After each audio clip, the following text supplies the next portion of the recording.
आज हम डिस्कस करने वाले हैं मध्य प्रदेश परिचय पार्ट 1। जी हाँ, आप सोच रहे होंगे कि ये पार्ट 1 में क्यों कवर कर रहे हैं, और मध्य प्रदेश का जो बेसिक इंट्रोडक्शन है वो बहुत ही सामान्य होगा। यहाँ पर आपको इस क्लास में मध्य प्रदेश एक परिचय पार्ट 1 और पार्ट 2 में रखने का एक ही मतलब था, आपको यहाँ पर हर एक स्लाइड पर परफेक्ट और ऐसा कंटेंट मिलेगा जो कहीं पर भी आपको उपलब्ध नहीं हो पाता है, या कहें कि मध्य प्रदेश जनरल नॉलेज की उन पुस्तकों में ये कंटेंट नहीं है। दूसरा, इस क्लास में आपको जो कंटेंट डिलीवर किया जा रहा है वह पूरी तरह से प्रमाणित कंटेंट है। इसके लिए आप निश्चिंत रहें। हमारे इस कोर्स में आपको मध्य प्रदेश का हर एक टॉपिक कवर किया जाएगा, यानी कि मध्य प्रदेश के हर एक टॉपिक से जो प्रश्न पूछे जाते हैं उसको बारीकी से कवर किया जा रहा है। इसके साथ ही इसी कोर्स में आपको इतिहास भी पढ़ने को मिलेगा, जो नवीनतम डाटों के साथ कवर किया गया है। जो डाटा नवीनतम आया है उसके साथ उसको कनेक्ट किया गया है। यहाँ से आपको, या कहें कि आपकी जो तैयारी है वह 1001% परफेक्ट हो जाएगी। जी हाँ, 1001% आपकी तैयारी यहाँ से मजबूत हो जाएगी। इसलिए क्योंकि मध्य प्रदेश के जनरल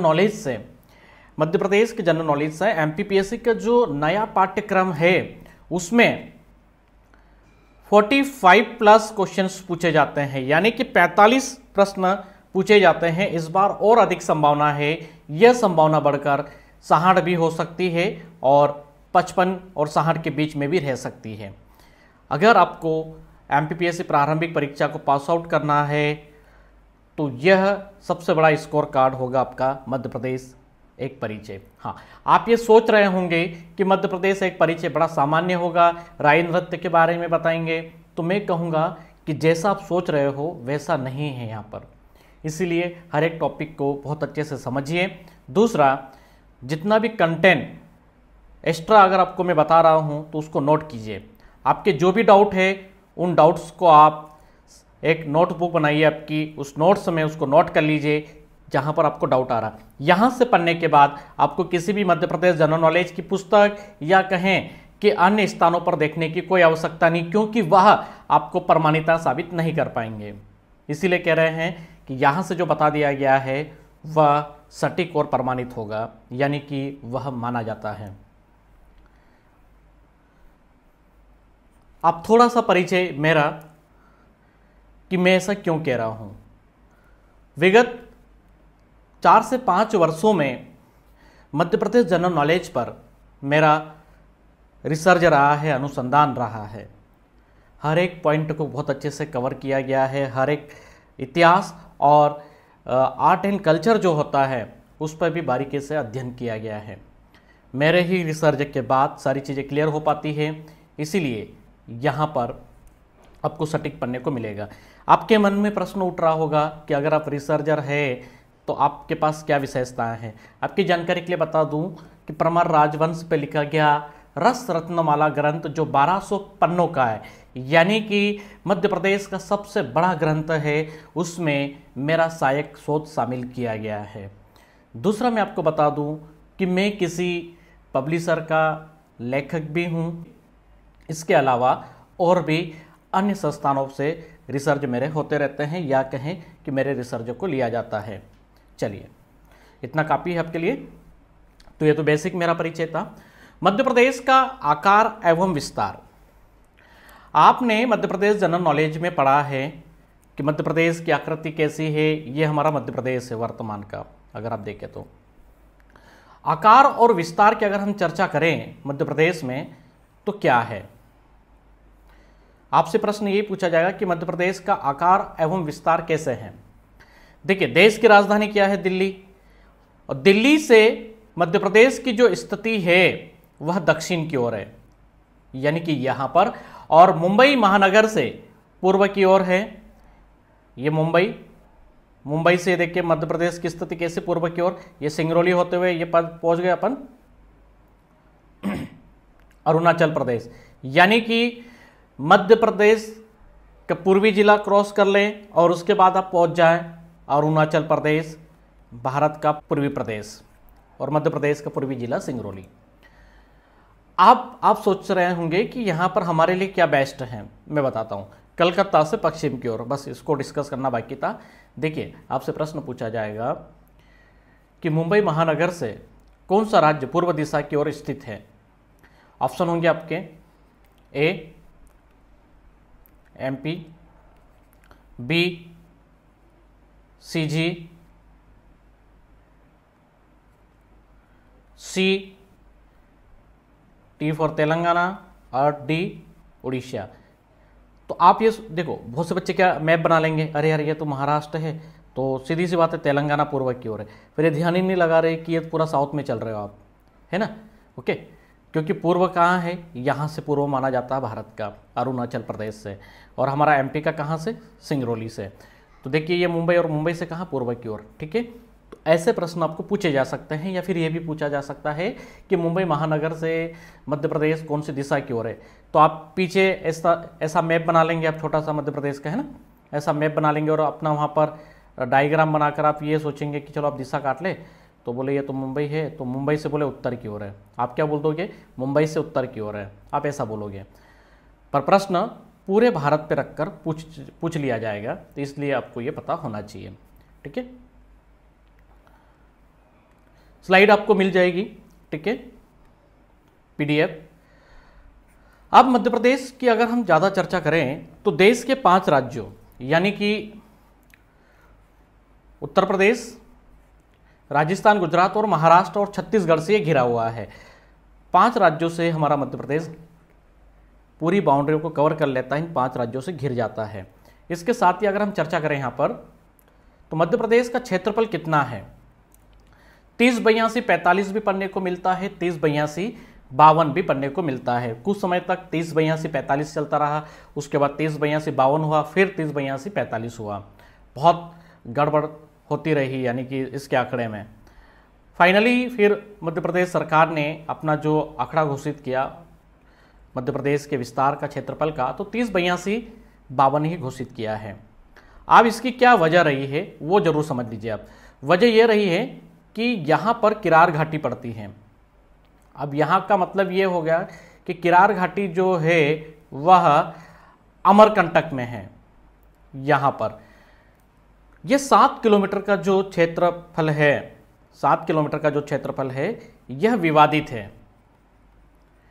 छत्तीसगढ़ राज्य सरकार कहती कि मेरा नहीं है, मध्य प्रदेश सरकार बोलती है कि मेरा नहीं है। ये शुरू में चला, बाद में जब छत्तीसगढ़ और अमरकंटक के बीच वाला जो एरिया है यह, जिसको छत्तीसगढ़ की ओर से पेंड्रा घाटी की ओर से लगता हुआ एरिया और हमारे इधर से अमरकंटक की किरार घाटी का लगता हुआ क्षेत्र, यहाँ पर क्या होता है कि इसी किरार घाटी वाले क्षेत्र में आप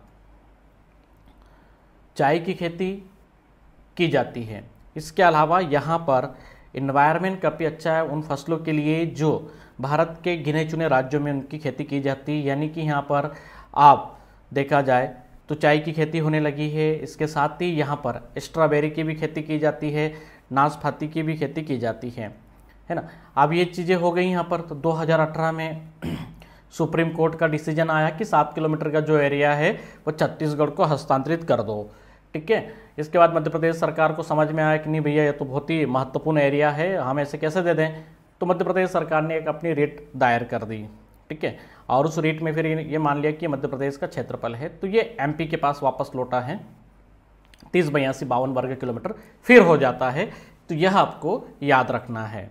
ठीक है, तो किरार घाटी विवादित क्षेत्र था, इस वजह से आपको कहीं कहीं पर ये आंकड़े देखने को मिले होंगे। जो फाइनल आंकड़ा है 3082 52 वर्ग किलोमीटर है, यह राज्य सरकार ने माना है। आप रोचक क्या है आपके लिए, देखिए आपसे एग्जाम में प्रश्न पूछा जाएगा कि 3082 52 वर्ग किलोमीटर का कितने लाख हेक्टेयर क्षेत्रफल होगा मध्य प्रदेश में। हेक्टेयर में पूछ लिया जाएगा आपसे कि हेक्टेयर में बताइए आप। तो हेक्टेयर में क्या करोगे आप, 307.56 हेक्टेयर है, ये जरूर याद रख लीजिएगा। देखिए जिसका मैथ्स स्ट्रांग है वो तो वहाँ पर कैलकुलेशन कर लेंगे, बट जिसका नहीं है वो क्या करेंगे, जब हेक्टेयर में निकालने की बात होगी तो, है ना। तो 307.56 लाख हेक्टेयर है मध्य प्रदेश का क्षेत्रफल, इतना लाख हेक्टेयर हो जाएगा 30/82/52 का। अब देश के कुल क्षेत्रफल का कितना है, देश के कुल क्षेत्रफल की अगर हम बात करें तो 9.38% है। परसेंटेज को लेकर भी क्वेश्चंस पूछे गए हैं, ठीक है। 9.38। मध्य प्रदेश राजस्थान के बाद क्षेत्रफल की दृष्टि से दूसरे स्थान पर आता है। इस आधार पर मध्य प्रदेश का जो क्षेत्रफल है वो जापान और इंग्लैंड के बराबर है।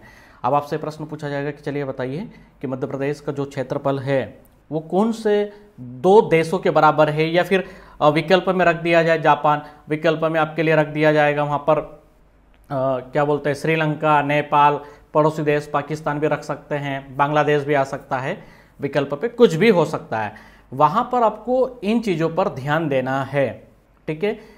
बच्चा क्या करेगा वहाँ पर, ये कंफ्यूज हो जाएगा कि अरे यार ठीक है बांग्लादेश तो छोटा है तो ठीक है बांग्लादेश बराबर होगा, या फिर कई बार ये किया जाता ना कि पाकिस्तान जो है वो एक हमारे मध्य प्रदेश इतना बड़ा है, ठीक है। पाकिस्तान का एरिया बड़ा है मध्य प्रदेश से, ओके। और क्षेत्रफल की जब बात होगी तो यहाँ पर आपको इतना ही याद रखना है, जापान और इंग्लैंड के बराबर, ठीक है। ये दो कंट्री के नाम आप जरूर याद रख लिए। अब जनसंख्या घनत्व में मध्य प्रदेश का कौन सा स्थान है, जनसंख्या घनत्व में मध्य प्रदेश का कौन सा स्थान है।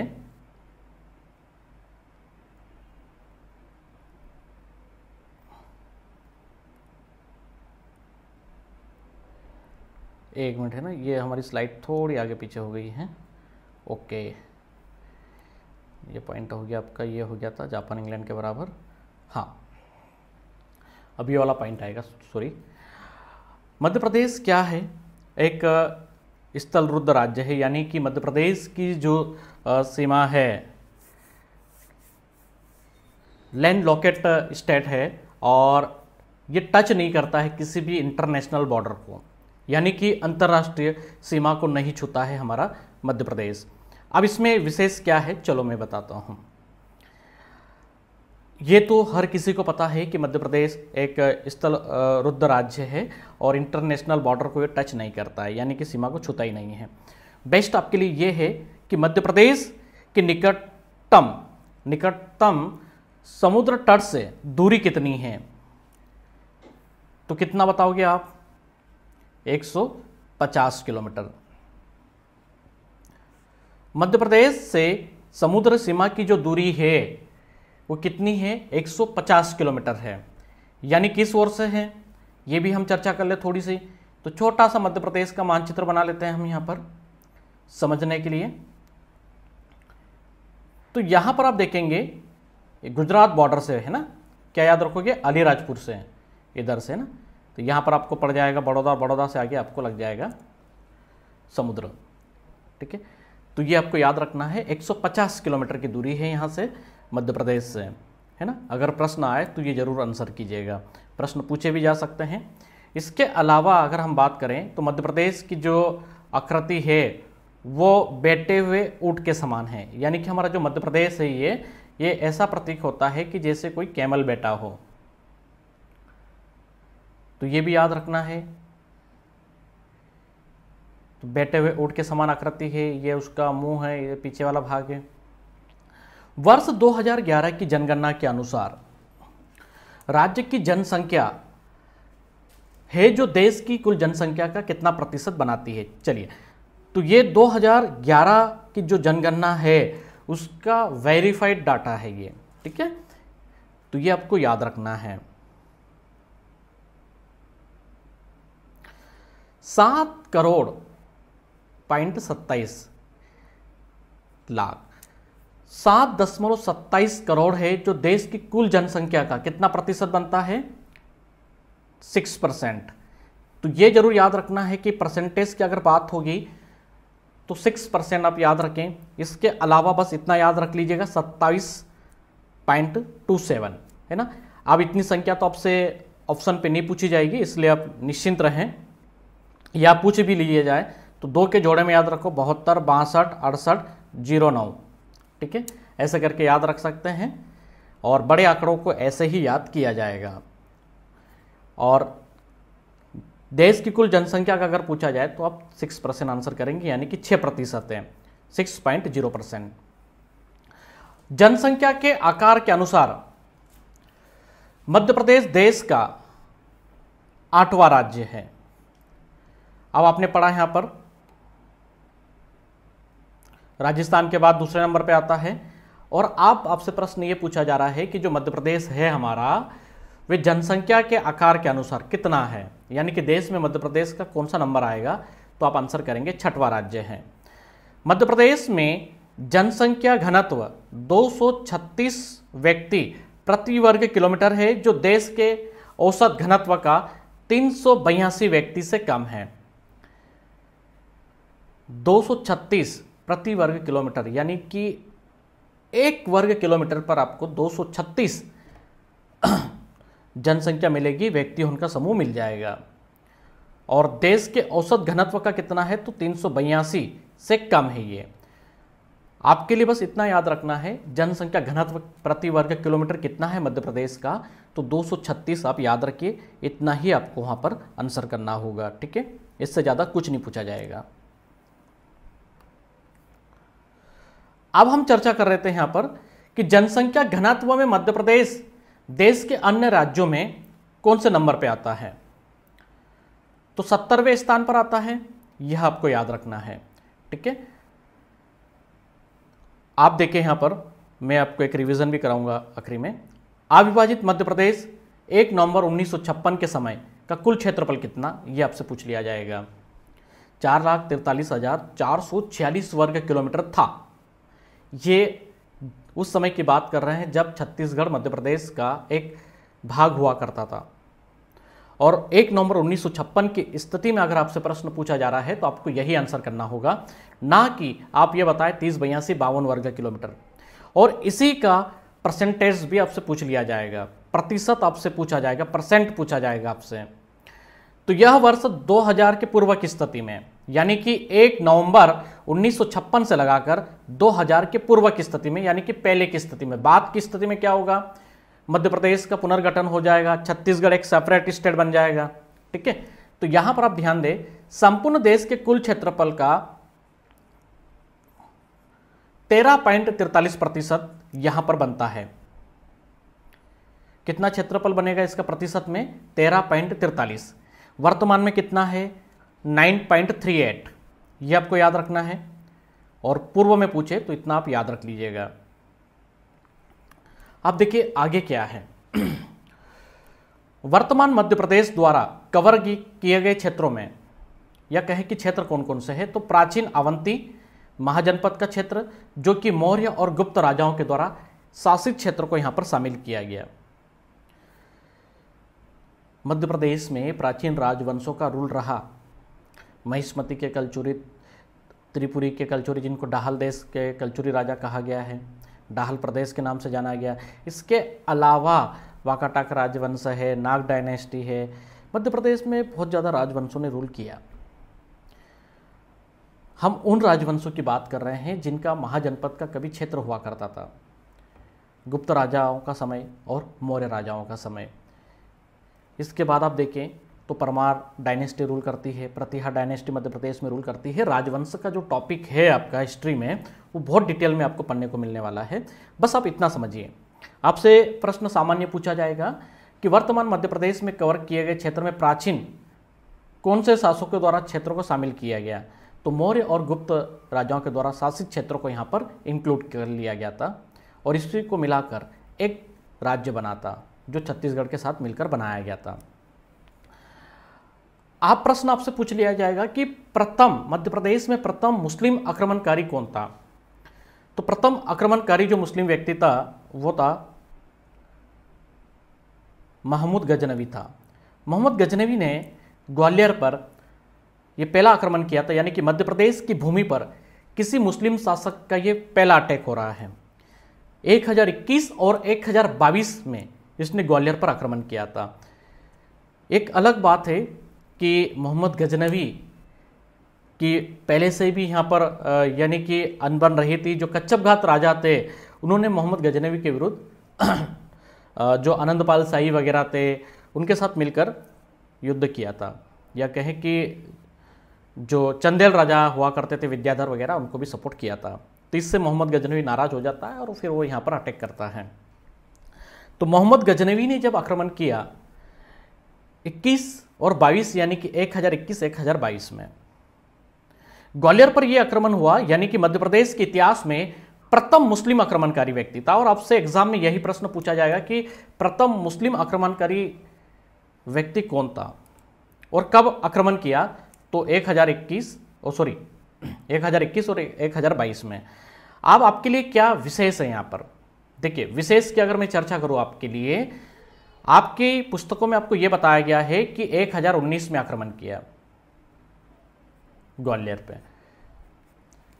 हालांकि एक बार पीएससी ने प्रश्न पूछा, दूसरी बार पीएससी ने इस प्रश्न को पूछा ही नहीं, क्योंकि उनको भी पता चल गया कि 1019 में कहां पर आक्रमण हुआ था। 1019 में चंदेल राजाओं पर आक्रमण किया गया था, कलिंजर पर। अब कलिंजर किला आप सब जानते ही हैं, ठीक है, सतना वाला क्षेत्र। और इसी कलिंजर किले को मध्य प्रदेश का पूर्वी प्रवेश द्वार कहा जाता है। अगर नहीं पता है तो नोट कर सकते हैं आप, जितना मैं बोल रहा हूं हर एक कंटेंट को बता रहा हूं उसको नोट करें आप। कलिंजर किले को ही मध्य प्रदेश का, या कहे कि सतना जिला आप कह दो तो कोई दिक्कत नहीं है। जैसे आप दक्कन का ब्रह्मपुर पढ़ते हैं, उत्तर का प्रवेश द्वार ग्वालियर को समझते हैं, वैसे आप मध्य प्रदेश का पूर्वी प्रवेश द्वार अगर किसी को कहेंगे तो आप बताइए सतना डिस्ट्रिक्ट का कलिंजर किला। ओके, चलिए, तो 1019 में तो उसने यहां पर आक्रमण किया था। अब बड़ी बात यह है कि मोहम्मद गजनवी जो थे उन्होंने यहां पर किस पर आक्रमण किया था। तो कच्छपघात जो डायनेस्टी थी जो ग्वालियर पे रूल करती थी, वहां के जो किंग थे राजा कीर्तिराज, यह आक्रमण हुआ था कीर्तिराज पे।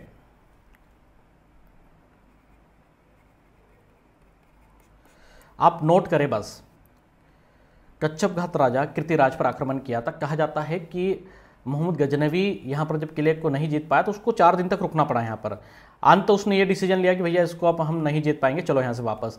जब वो लौट रहे थे तो वहीं पर एक मुस्लिम फकीर संत थे, उन्होंने उसको 15 हाथी भेंट किए और मदद की, तब जाकर ग्वालियर किले को ये कैप्चर कर पाया था, यानी कि जीत लिया था इसने। तो इस तरह से मध्य प्रदेश की भूमि पर पहला आक्रमण होता है किसी मुस्लिम शासक का। इसी मोहम्मद गजनवी को परास्त किया था राजा भोज ने, या राजा भोज की सेना ने, जब आनंदपाल शाही पर 1008 में जब आक्रमण किया था तो राजा भोज ने अपनी आर्मी दी थी उसे। तो ये भी विवरण प्राप्त होता है, हाल ही में जो हमने शोध किया उसमें ये सत्य पाया गया। कुछ इतिहासकारों ने आनंदपाल शाही पर विजयियाँ बताई है, वो परास्त हुए, पर राजा भोज ने मोहम्मद गजनवी को खदेड़ दिया था। यानी कि मोहम्मद गजनवी को मध्य प्रदेश के 2 राजवंशों के ऐसे राजाओं ने परास्त किया, एक राजा भोज। ये कंटेंट आपका कंप्लीट हो चुका है, ठीक है, इधर आ जाइए। एक है आपके राजा भोज और दूसरे हैं आपके विद्याधर चंदेल। विद्याधर चंदेल ने मोहम्मद गजनवी को 2 बार परास्त किया और जब इसको हरा दिया है ना, तो उसी के विजय के उपलक्ष्य में जो वर्तमान में खजुराहो में जो मंदिर देखते हैं, कंदारिया महादेव मंदिर जो है, वो उसी विजय के उपलक्ष्य में बनवाया था विद्याधर चंदेल ने, है ना। तो याद रखना है आपको, बस इतना याद रख लीजिएगा। आप देखिए रिवीजन की बात करता हूं मैं कि आपको मैं क्या रिवाइज करा दूं।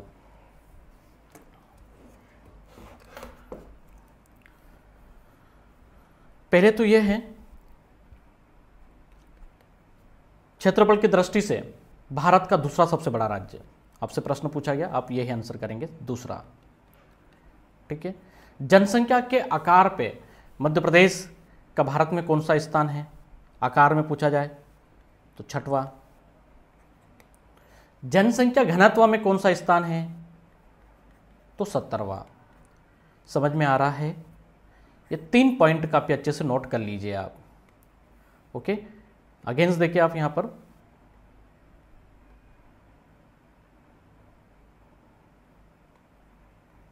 ये, और वहीं पूछे कि मध्य प्रदेश अपने निकटतम समुद्र तट से मध्य प्रदेश की निकटतम दूरी कितनी है, तो 150। अब ये कंटेंट यहां पर आपको दिया जा रहा है। अब हम चर्चा करते हैं मध्य प्रदेश पर मराठों का पहला आक्रमण। आपने बाजीराव पेशवा को पढ़ा होगा, आपने बाजीराव मस्तानी मूवी देखी होगी, जिसमें यह बताया गया है कि बाजीराव पेशवा जो है वो मध्य प्रदेश को कैप्चर करते हैं, मध्य प्रदेश में आते हैं, मस्तानी उनसे मिलती है, मदद लेती है राजा छत्रसाल पर जब बंगस ने आक्रमण कर दिया था। ये इतिहास की बहुत सारी चीज़ें बाकी है जो आपको आगे पढ़ने को मिलने वाली है। तो अभी उन इतिहास के पन्नों को हम यहीं पर विराम लगा दें, उस फिल्मों को अभी एक तरफ छोड़ दें। पहला आक्रमण कब हुआ, जो शिलालेखों में और पत्रों में मिलता है। मध्य प्रदेश पर मराठों के 5 आक्रमण हुए। एमपीपीएससी में अगर प्रश्न आ रहा है तो आप आंसर कीजिएगा 5 को कब और कब कब हुए मैं बताऊंगा। पहला आक्रमण कहां पर किया गया था मराठों के द्वारा, तो मराठों के द्वारा पहला आक्रमण कृष्ण सावंत के नेतृत्व में नवंबर के महीने में यानी कि 1699 में धमोनी पर किया गया था। अब 1699 की बात कर रहे तो सीधी सी बात है, राजा छत्रसाल अभी यहां पर थे। धमोनी सागर पर यह आक्रमण हुआ। मराठों का आक्रमण करने का क्या उद्देश्य था, सीधा उद्देश्य था चौथ, कर वसूलना, टैक्स लेना और वहां पर अपनी राजसत्ता को स्थापित करना और बदले में कुछ क्षेत्रों को अपने इसमें ले लेना और बदले में क्या करना कि ठीक है आप यहां से हमें रेवेन्यू कलेक्ट करके दे आप या फिर पहुंचाएं, कहां पर, नागपुर। तो धमोनी सागर पर पहला आक्रमण होता है। 1699 में यह आक्रमण हुआ था, याद रखना है। धमोनी सागर की हम थोड़ी सी और चर्चा कर ले बेटा। यहां पर क्या था धमोनी सागर, देखिए धमोनी जो है ना, आप कहेंगे सर कि यहाँ पर उर्स का मेला लगता है, धमोनी जो है वो धसान नदी के किनारे पर है, धमोनी का किला यहीं पर है। समय समय पर विभिन्न राजवंशों का वहाँ पर रूल रहा। प्राचीन समय में यहाँ पर क्या था, सबसे पहले तो वो चर्चा करते हैं। प्राचीन समय में धमोनी में हाथियों का मेला लगता था, यानी कि हाथियों का मार्केट होता था। यहाँ पर हाथियों का बाजार लगा करता था। यहाँ पर कहाँ पर, धमोनी में। अगर प्रश्न आए तो आंसर कीजिएगा।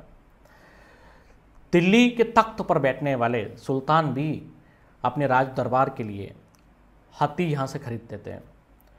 बहुत बड़ा मेला हुआ करता था ये, यानी कि बहुत बड़ा मार्केट था ये। इसके साथ ही धमोनी जो है बलजीत शाह और इनिता शाह वली की मज़ारों के लिए भी प्रसिद्ध है। आप कहेंगे कि सर ये हमें पता है, पर मैं कहूँगा कि जो नहीं पता वो आप देखिए। अबुल फजल का नाम आपने सुना होगा, अबुल फजल आईने अकबरी का रचिता और अकबर के 9 रत्नों में से बेशुमार, अकबर का बहुत ही करीबी। अबुल फजल का जो एजुकेशन है वो यहीं पर हुआ। धमोनी सागर अबुल फजल की शिक्षा का केंद्र रहा और जो बलजीत शाह थे वह अबुल फजल के गुरु थे। यह भी आपको पता होना चाहिए। याद रखिए अबुल फजल की जो शिक्षा है मध्य प्रदेश के कौन से क्षेत्र में हुई, तो सागर मध्य प्रदेश का धमोनी जो है वह आपको याद रखना है। गुरु का नाम पूछा जाए तो बलजीत शाह आप आंसर कर सकते हैं। तो ये आपको बता दिया। अब दूसरा यहाँ पर क्या है, हमने 5 आक्रमणों की बात की थी यहाँ पर, तो पहला तो आपका हो गया। अब दूसरा कब हुआ, तो दूसरा जो होता है 1703 में मराठों की सेना जो है पश्चिम निमाड़ का जो क्षेत्र है खरगोन में घुस आती है और उताफान मचाती है यहाँ पर। उस समय पूर्वी निमाड़ और पश्चिमी निमाड़ का जो क्षेत्र था वो सिंधिया राजाओं के आधिपत्य में था।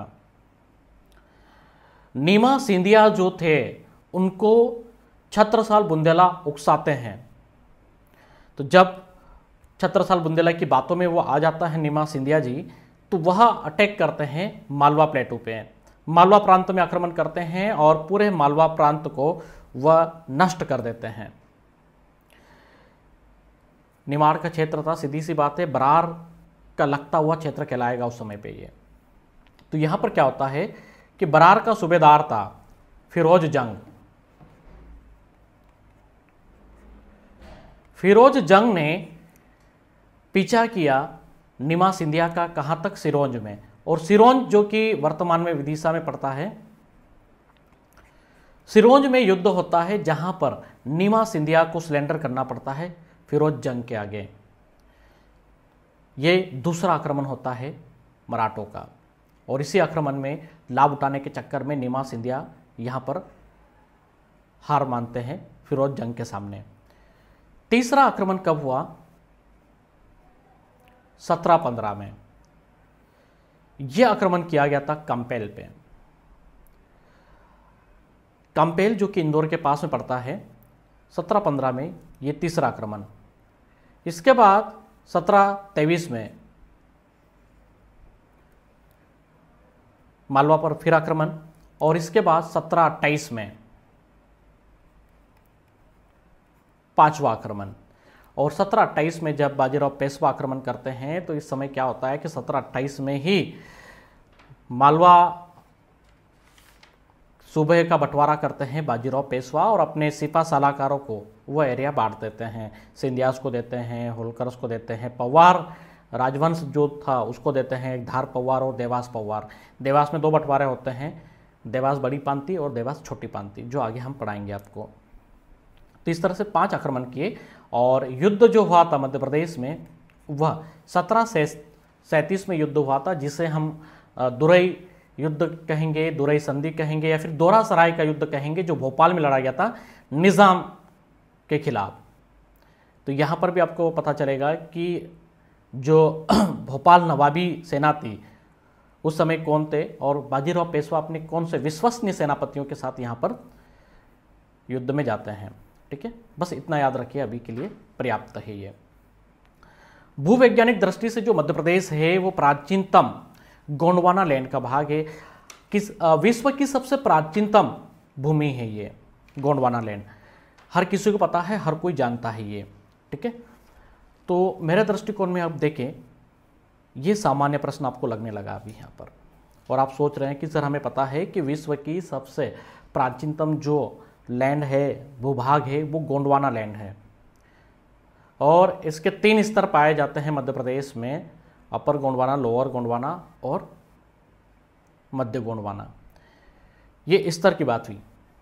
प्रश्न अब अगर आपसे पूछा जाए कि मध्य प्रदेश में गोंडवाना चट्टानें कितने क्षेत्रों में मिलती हैं, वो क्षेत्र कौन कौन से हैं, ये प्रश्न आपसे पूछा जाएगा। तो यहाँ पर हम चर्चा करेंगे सबसे पहले आकर। तो गोंडवाना की जो चट्टानें हैं वो 2 क्षेत्रों में मिलती हैं। एक है आपका बघेलखंड पठार, और दूसरा है आपका सतपुड़ा क्षेत्र। सतपुड़ा क्षेत्र में आप देखें तो डिंडोरी और मंडला। ऑस्ट्रेलिया के जो भूवैज्ञानिक थे एडवर्ड स्वेस जो थे, उन्होंने 1885 में गोंडवाना चट्टानों को डिस्कवर किया था डिंडोरी और मंडला में। सर्वप्रथम याद रखना है, ठीक है, डिंडोरी और मंडला में उन्होंने इन चट्टानों को खोजा था। ये क्षेत्र की बात की हमने, ठीक है। 1885 में भूवैज्ञानिक कौन थे? ऑस्ट्रेलिया भूवैज्ञानिक एडवर्ड स्वेस। ये तो मिस्टर एडवर्ड स्वेस है ना। आप देखिए यहां पर क्या था, ये तो खोज लिया। अब विश्व में कहां कहां पर गोंडवाना क्रम की या कहें कि गोंडवाना युग के सेल समूह की चट्टानें पाई जाती हैं, तो विश्व में आप देखें दक्षिणी अफ्रीका, दक्षिणी अमेरिका, मेडागास्कर और चौथा ऑस्ट्रेलिया। ये भी आपको पता होना चाहिए, जब हम भूगोल पढ़ेंगे तो वहां पर और भी डिटेल में आपको मैं पढ़ा दूंगा। अभी के लिए बस इतना याद रख लीजिएगा, इतना आपके लिए पर्याप्त है। अब हम चर्चा करते हैं राज्य की कुल जनसंख्या का कितना प्रतिशत मध्य प्रदेश में रूरल क्षेत्र में रहता है, यानी कि ग्रामीण क्षेत्र में रहता है। 72.37%। देखिए 72.37% रूरल है, और अर्बन जो है वो 27.63% है। ये गवर्नमेंट का आंकड़ा है मध्य प्रदेश सरकार का, ठीक है। तो नगरों में जो संख्या रहती है, जनसंख्या निवास करती है मध्य प्रदेश की, वो 27.63% और राज्य की कुल जनसंख्या का जो प्रतिशत है गाँव में रहने का वह है 72.37%, क्योंकि मध्य प्रदेश जो है वह कृषि प्रधान स्टेट है, क्योंकि मध्य प्रदेश सरकार को कहीं अवार्ड भी मिल चुके हैं, कृषि कर्मण अवार्ड कई बार प्राप्त हुए हैं इसमें। तो इतना परसेंटेज से याद रख लीजिएगा बस। यहाँ से अगर प्रश्न पूछ लिया जाए तो आप आंसर कर सकते हैं कि चलिए बताइए कि मध्य प्रदेश राज्य की कुल जनसंख्या का कितना प्रतिशत गाँव में निवास करता है। 72, 37, 71, 37, 70, 37 या फिर 72, 40 ऐसे करके प्रश्न पूछे जाते हैं, और ये आपने देखे भी होंगे इस टाइप के प्रश्न।